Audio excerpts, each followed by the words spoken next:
बहुत गंभीर विषय है।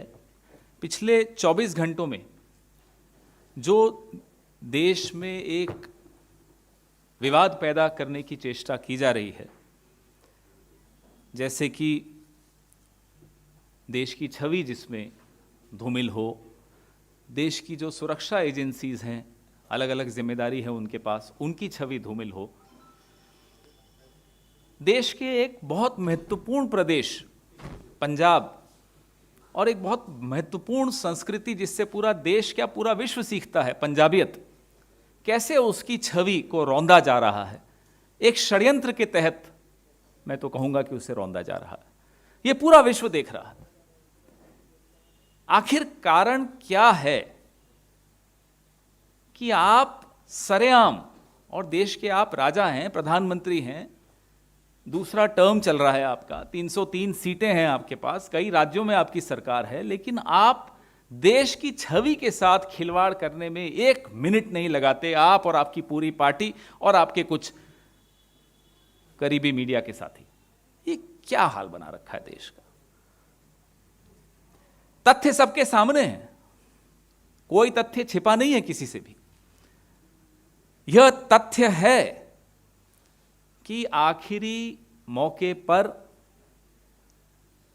हेलीकॉप्टर की जगह सड़क मार्ग पर जाने का निर्णय भटिंडा एयरपोर्ट से फिरोजपुर जाने का लिया गया। यह भी तथ्य है कि एक एसपीजी प्रोटेक्टी की मूवमेंट्स का रूट, इन सब का निर्णय, अंतिम निर्णय एसपीजी लेती है और बाकी एजेंसियां उनकी सहायता करती हैं, राज्य की पुलिस उनकी सहायता करती है। सब तथ्य हैं, मेरे को बार बार दोहराने की आवश्यकता नहीं, आप हमसे ज्यादा समझते और प्रधानमंत्री आप और हमसे ज्यादा समझते, उन्हें मालूम है ये तथ्य है।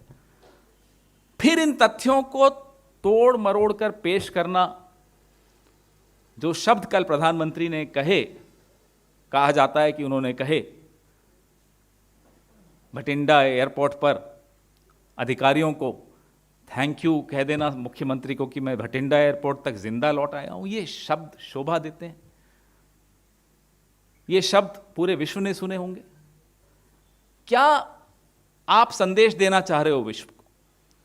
क्या हम एक बनाना रिपब्लिक हैं? किस तरह की जुबान है ये?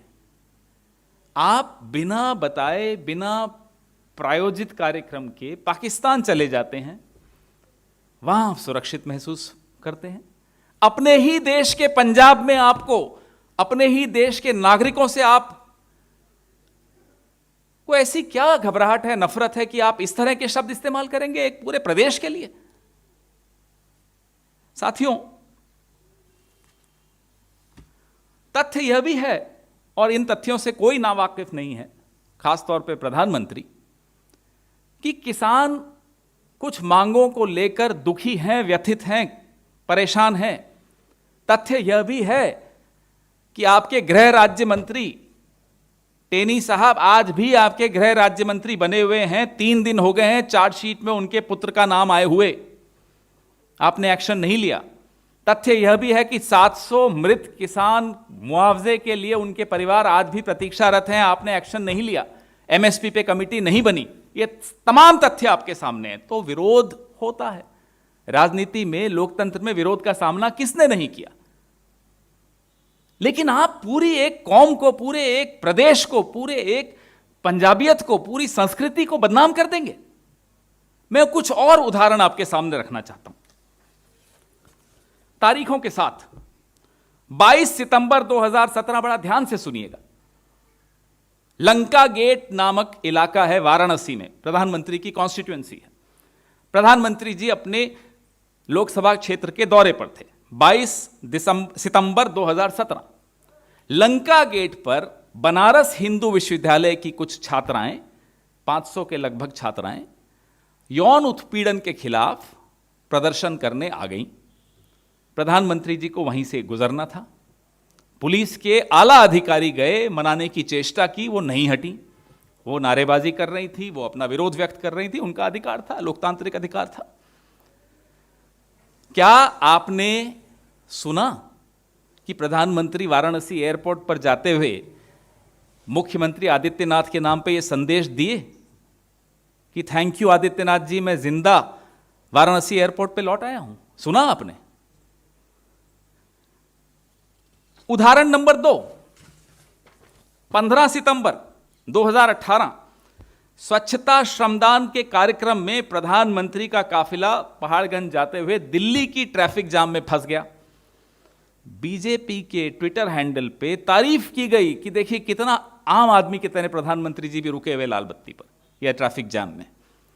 क्या आपने सुना कि संदेश दिया हो अरविंद केजरीवाल को कि अरविंद जी थैंक यू, मैं सकुशल 7 लोक कल्याण मार्ग पर जिंदा लौट आया हूं? नहीं सुना। मैं आपको एक उदाहरण और देता हूं। मेजेंटा लाइन गौतम बुद्ध नगर, तारीख थी 25 दिसंबर 2017, उसके उद्घाटन पे प्रधानमंत्री जी जा रहे थे। वहां कहीं रास्ता भटक गए, कुछ मिनटों का विलंब हुआ, एक छोटा अधिकारी पुलिस का सस्पेंड हुआ। क्या आपने सुना कि आदित्यनाथ जी धन्यवाद, थैंक यू, मैं जिंदा लौट आया हूं? ये शब्द शोभा देते हैं प्रधानमंत्री को। तो जहां जहां आपके अपनों की सरकार है या आपकी अपनी सरकार है, वहां आपकी जान को कोई खतरा नहीं है। वहां आप बर्दाश्त कर लेते हो ट्रैफिक जाम में फंसना और अपनी तारीफ और करवा लेते हो। जो अपना आपका लोकसभा क्षेत्र है, वहां प्रदर्शन आपके खिलाफ हो रहा था, आपने तब नहीं कहा आपकी जान को खतरा है। पंजाब से आपको क्या नफरत है? एक उदाहरण और देता हूं यह साबित करने के लिए कि आपको पंजाब से कुछ दिक्कत है। 2017 का गुजरात का चुनाव, यह देश नहीं भूलेगा कि देश के एक भूतपूर्व प्रधानमंत्री डॉक्टर मनमोहन सिंह, देश के पूर्व सेनाध्यक्ष दीपक कपूर, जनरल दीपक कपूर, देश के पूर्व उपराज्यपति हामिद अंसारी के विरुद्ध गुजरात के चुनाव प्रचार में प्रधानमंत्री ने क्या कहा था कि पाकिस्तान के साथ मिलकर मेरे खिलाफ षड्यंत्र रच रहे हैं। देश के प्रधानमंत्री के खिलाफ, देश के पूर्व सेनाध्यक्ष के खिलाफ। उसके बाद अरुण जेटली साहब अब हमारे बीच नहीं रहे हैं, उन्होंने लोकसभा में, राज्यसभा में खड़े होकर संसद में माफी मांगी, खेद व्यक्त किया प्रधानमंत्री की इस बदजुबानी पर। आप चुनाव जहां हो रहा है, आप किस स्तर पर उतरकर राजनीति करना चाहते हैं, हमें इस बात का जवाब दीजिए। जहां आपको देश की छवि की चिंता नहीं है, देश की संस्थानों की छवि की चिंता नहीं है। अरे प्रधानमंत्री आप भारतीय जनता पार्टी के नहीं हैं, हम सबके प्रधानमंत्री हैं। आपकी जान की कीमत इस देश का बच्चा बच्चा जानता है, और आप उस राज्य का, उस पंजाबियत का अपमान कर रहे हैं। अरे जितने तिरंगे आपने और आपकी पार्टी ने और संघ ने जिंदगी में नहीं फहराए होंगे, उतने तिरंगे हमारे पंजाब के सपूतों की लाश पर लपेटे जाते हैं। शर्म आनी चाहिए आपको उस पंजाब का अपमान करने। वो जवान हो, वो किसान हो, उसने इस देश का नाम रोशन किया है पंजाब ने। और मैं 3 करोड़ पंजाबियों की तरफ से नहीं बोल रहा हूं, मैं पूरे विश्व के पंजाबियों की तरफ से बोल रहा हूं कि आज हमारा सर प्रधानमंत्री जी ने झुका दिया। इस तरह का अपमान करेंगे आप हमारे राज्यों का? इस तरह का अपमान करेंगे हमारे एक महत्वपूर्ण राज्य की संस्कृति का, जिसका पूरे विश्व में बोलबाला है? क्यों? क्योंकि आपकी रैली में भीड़ नहीं आई, क्योंकि किसान आपसे नाराज हैं। 1982 में इंदिरा जी प्रधानमंत्री थी, उत्तर प्रदेश गई, रास्ते में उनका काफिला बेरोजगार नौजवानों ने रोका।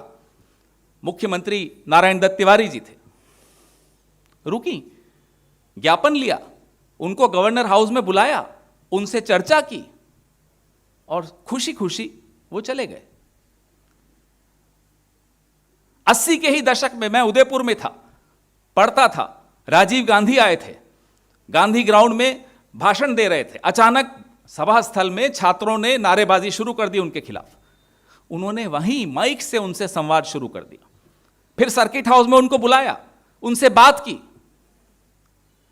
अरे अपने ही देश के हैं ये प्रदर्शनकारी। अगर चलिए आप नहीं मिलना चाहते, आपको आपत्ति है प्रदर्शनकारियों से मिलने में, आपकी इच्छा, हम आपको उसमें नहीं बोलना चाहते, आप अपना शैली है आपकी, नहीं आप विश्वास रखते लोकतंत्र में, मान लेते हैं। आप 15 मिनट तो देंगे स्थानीय पुलिस को रास्ता साफ करने में? आपको नहीं मालूम था कि पूरे प्रदेश में बड़ी मुश्किल से किसानों को हटाया जा रहा था, मनाया जा रहा था मुख्यमंत्री द्वारा? क्या चाहते थे आप? उन पर गोली चला देते? आपने तो कीलें बिछा दी थी ना यहां सड़कों पर। क्या चाहते थे आप? आप नहीं मिलना चाहते थे, मत मिलिए, 15 मिनट दे देते, साफ हो जाता, चले जाते। तीसरी चॉइस थी आपके पास कि आप कोई और रास्ता ले लेते। आपने क्या चुना? पूरे पंजाब को, पूरी पंजाबियत को, सबको बदनाम करना। अरे मेरे खिलाफ साजिश हो गई, अरे मेरे खिलाफ साजिश हो गई। शर्म आनी चाहिए इस तरह की भाषा बोलते हुए। एक एक पंजाबी अपनी जान पर खेल के रक्षा कर सकता है अपने प्रधानमंत्री की, वो किसी पार्टी का हो प्रधानमंत्री, कोई फर्क नहीं पड़ता है।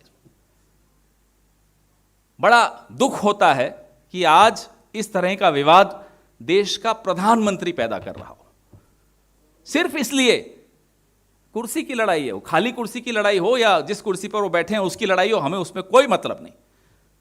आप कुर्सियां नहीं भर पा रहे, आप समय चाहते थे, जो भी चाहते थे कि कुर्सियां भर जाएं, नहीं भर पाए, तो आप इस तरह से हल्की राजनीति पर उतर आएंगे, ये अच्छी बात नहीं।